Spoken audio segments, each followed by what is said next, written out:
네, 함께 읽으신 본문은 등이 꼬부라져서 등을 펴지 못한 한 여자를 치유하신 사건에 대해서 이야기하고 있습니다.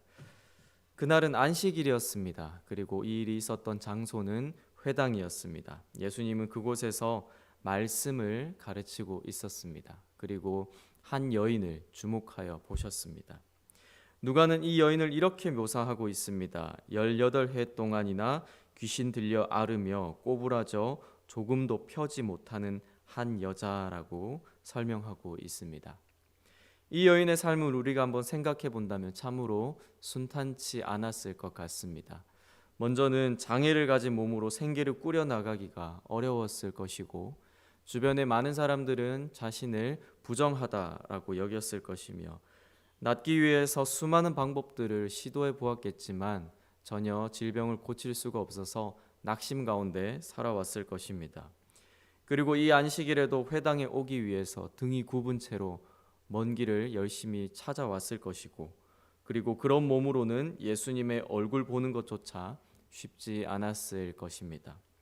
그런 여인을 예수님께서 먼저 주목하여 보셨습니다. 그리고 여인이 고쳐달라고 요청하지도 않았는데 예수님께서 먼저 이 여인을 치유해 주셨습니다. 누가는 앞서서 메시아로서 예수님의 사명을 밝힌 바가 있습니다. 그것은 가난한 자에게 복음을 전하고 포로된 자에게 자유를, 그리고 눈먼 자에게 다시 보게 함을 전파하며 눌린 자를 자유롭게 하고 주의 은혜의 해를 전파하는 것입니다. 이 일을 예수님께서 이곳에 있는 이 여인에게 행하셨습니다. 본문 11절에서 누가는 이 여인이 귀신 들렸다라고 말했고, 16절에서 예수님은 사탄에게 매인 사람이다라고 말씀하셨습니다. 귀신의 영향을 받고 사탄의 지배를 받고 있던 이 여인을 예수님께서 자유케 하신 것입니다. 그리고 원인도 방법도 알 수 없는 질병을 앓고 있던 이 여인을 예수님께서 단번에 그분의 말씀으로 치유하신 것입니다. 그런데 이 치유에 대해서 사람들의 반응이 나뉘고 있습니다. 먼저 등이 꼬부라졌던 이 여인은 치유를 경험하고 나서 하나님께 영광을 돌립니다. 지극히 자연스러운 반응입니다. 그러나 회당장은 이 여인과 다른 반응을 보였습니다. 본문 14절에서 이렇게 기록하고 있습니다. 14절을 한번 보시면, 회당장이 예수께서 안식일에 병 고치시는 것을 분내어 우리에게 이르되 일할 날이 엿새가 있으니 그동안에 와서 고침을 받을 것이요 안식일에는 하지 말 것이니라, 이렇게 말했습니다. 회당장은 화를 냈습니다. 아마도 자신이 책임자로 있는 이 회당에서 안식일에는 일을 하지 말아야 한다라는 그 규례를 어긴 일이 발생했던 것을 못마땅하게 여겼기 때문일 것입니다. 그리고 아마도 그곳에 있는 많은 사람들이 예수님에게 나의 질병도 고쳐달라고 요구할 것이 뻔하기 때문에 무리들에게 치료받고 싶어든 일해도 되는 날에, 안식일이 아닌 날에 다시 오라라고 말했습니다. 사실 회당장은 이 이야기를 무리들이 아닌 예수님에게 말했어야 합니다.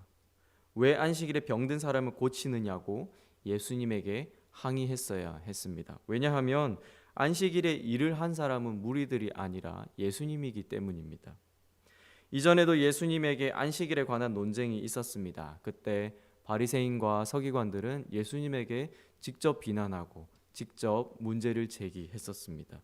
그러나 본문에서 이 회당장은 안식일 규례를 어긴 예수님이 아닌 치유의 사건이 일어난 것들을 목격했던 무리들에게 말했습니다.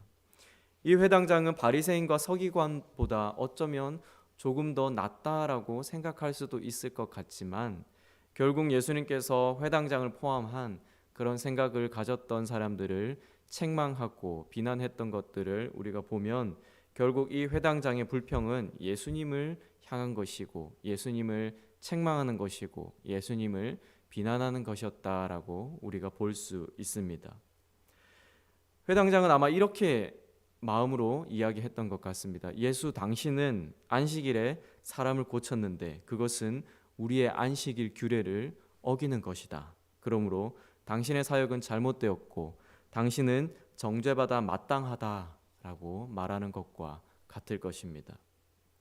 여러분이 만약에 회당장이라면 예수님이 18해 동안이나 구분 등으로 살아가는 여인을 치유하신 것을 보았을 때에 어떻게 말하고 어떻게 반응하시겠습니까?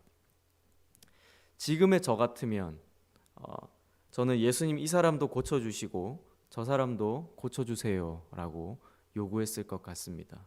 그리고 예수님이 행하시는 일을 보고 그것을 긍정적으로 받아들이는 사람이라면 또 당연히 그렇게 했을 것입니다.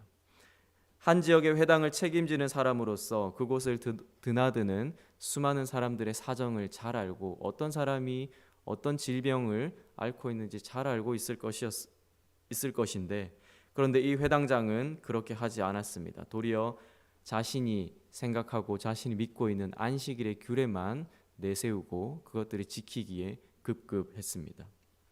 이 회당장은 그동안 예수님께서 계속해서 경고하셨던 내용들을 통해서 아무것도 배우지 못했던 것 같습니다.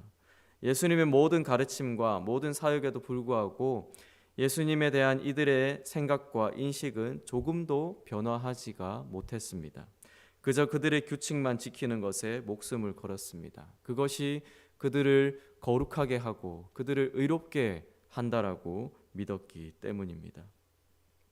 그래서 이제는 그런 자들에 대해서 예수님께서 외식하는 자들아라고 말씀하시며 그들을 책망합니다.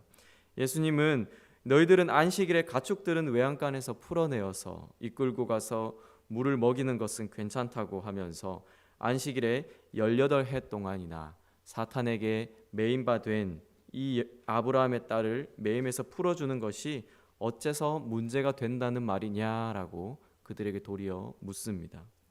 안식일에 물과 풀을 먹지 못하는 가축들을 불쌍히 여겨서 그들을 위해서 일해도 괜찮다는 규정을 그들이 만들었으면서도 하물며 가축보다 훨씬 더 귀하고 소중한 아브라함의 딸은 왜 긍휼히 여기지 않느냐는 것입니다. 안식일에 가축들을 돌보는 것이 옳다면 안식일에 사람을 돌보는 것은 더욱 마땅합니다. 사탄은 그 여인을 18해 동안이나 붙잡아 두었습니다.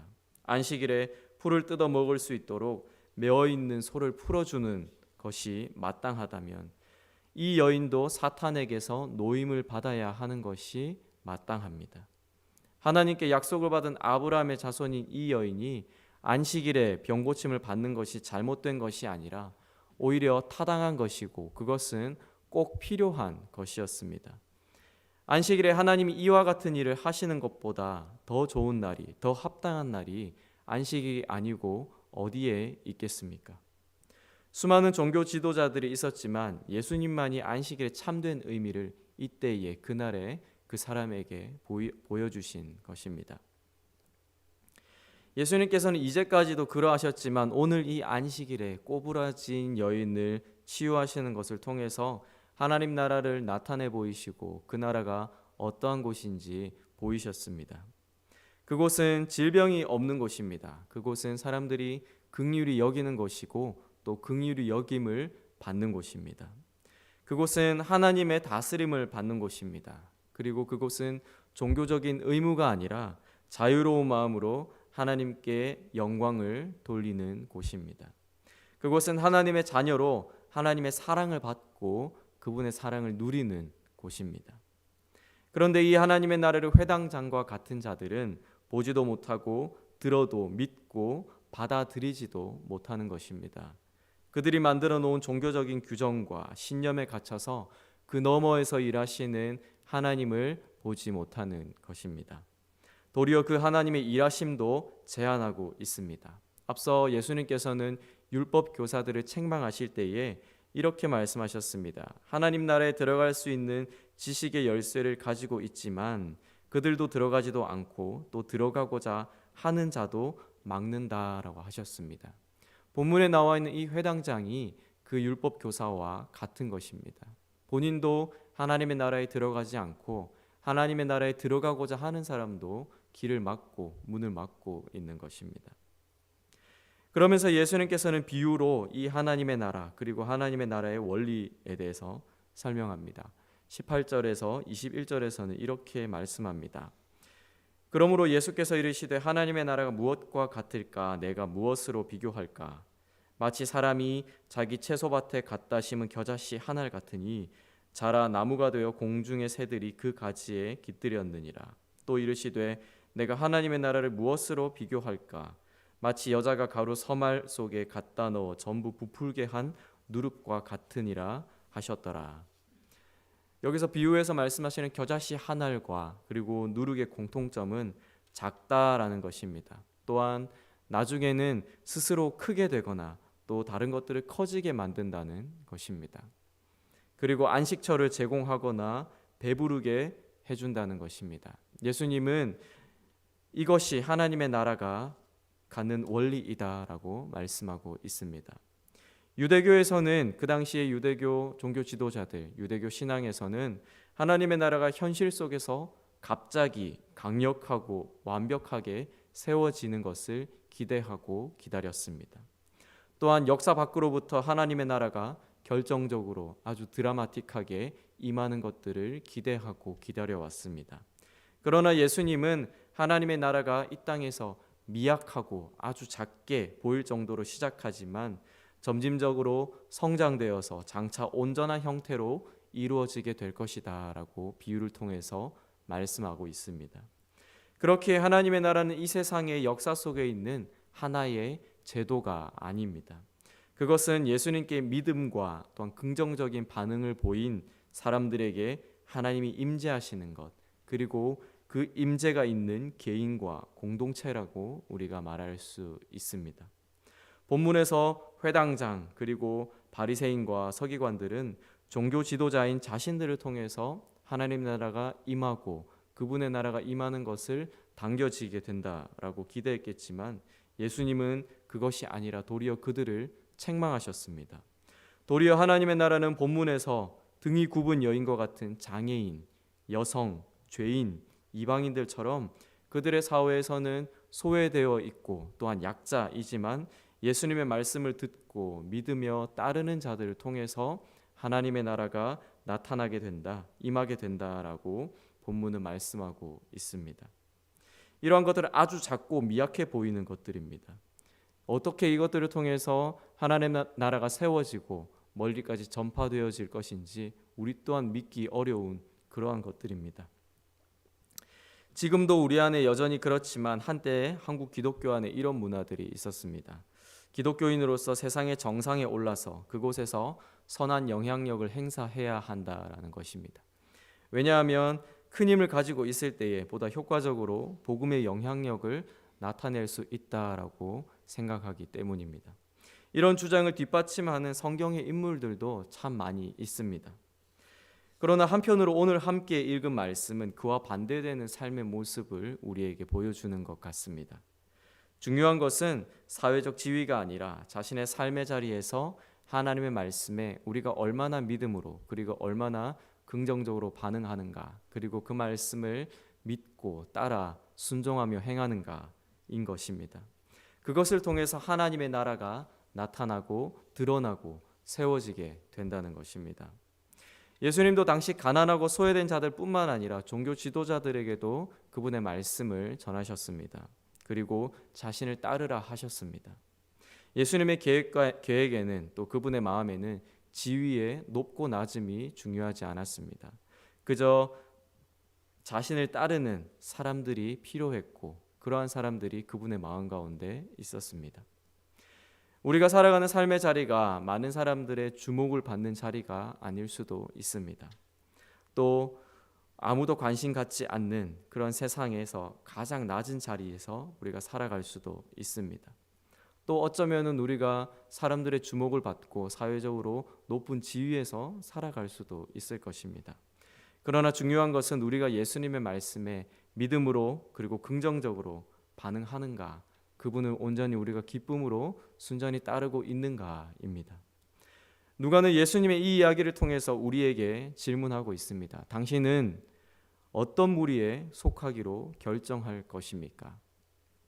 예수님의 말씀과 예수님이 행하신 일에 불평하는 사람들, 그러한 무리에 속하기로 결정할 것입니까? 아니면 믿음으로 반응하여서 하나님을 찬양하고 하나님께 영광을 올려드리는 그러한 사람들의 편에 속할 것인가? 그렇게 하나님의 나라를 나타내고 하나님의 나라를 세워갈 것인가? 라고 우리에게 질문하고 있습니다.